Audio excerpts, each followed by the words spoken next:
Hello, good morning mga tropa. Welcome back to Alabit sa Piako Vlog. A father and a husband and owner of sa Piako mga tropa. So, tagal na pala natin hindi nabablog yung mga ano natin.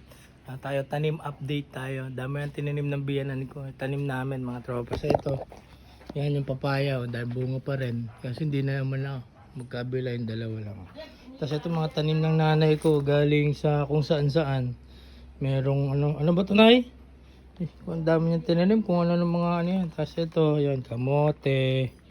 Tapos, kangkong. Meron ata dyan bayabas, saka ano, ano pa, atis. Yan. Tapos pinatuloy natin yung ano natin. Yan, mga sili natin.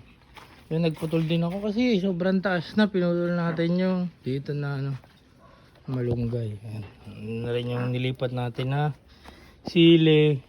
Ayan, may dragon fruit na. Ayan, may alugbati, onion leeks, onion, kamatis malalaki na din. Tanim ni Nana, yan. Kasi ito meron siyang tanim na ano yan. Ano to, native na ano yan, nabuhay. Native na ampalaya. May kamatis. Ilan yung mga nabuhay sa lettuce eh. Ito namumulaklak, papatay na natin yan, honeydew. Tapos ito kamatis pa rin, yan. Lemon natin. Nakapala ng oregano na tinalam ko. Maninin na. Ayan, may ampalaya. Tapos yung ubi na promindoro mga tropa. Yan. Tinalot na ni dragon fruit. Ayan. Ang kapal ng mga tropa na harvest na yung saging. Ayan, meron si nanay dito pa na ano. Ayan, tinanim niya nakaraan.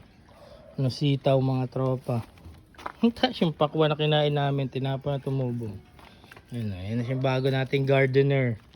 Yan, may mga ano din siya. Tinanim na kung ano-ano. Bayabas, may Guyabano yata. Guyabano daw. Madami pa siyang planong itanim. Gagawin niya na kaming ano ata dito. Mani, mais. Gusto magtanim ng mani. Saka mais. Sabi ko, wag na. Ako. Isa lang yung bunga. Tagal-tagal. Ayan. Busy siya mag ano. Ayan yung kanyang pang ano. Pinaghugasan ng bigas. Libangan ni Biyanan. Dami naman natin dahil nagbutol tayo ng ang taas na kasi. Wala na rin maabot. Ayan. Update. I love it.